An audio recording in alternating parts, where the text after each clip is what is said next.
You are looking at Julian's pronunciation guide, where we look at how to pronounce better some of the most mispronounced words in the world, like this other curious word. But how do you say what you're looking for today?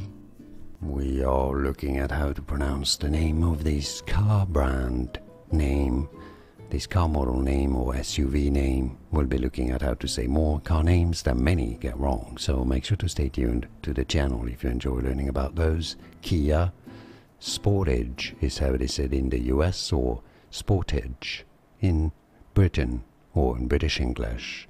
Now if you want to make it sound more French, you could say it as Sportage, Sportage. Yeah, Kia Sportage, Sportage or Sportage.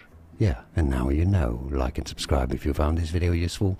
More videos for you here to learn more correct pronunciations like this video. At least it helps me immensely. Thanks for your support and thanks for watching. Here are more videos on how to pronounce more confusing words and names too many mispronounced like this video. If you found it useful, I appreciate your support. I'll see you soon and thanks for watching.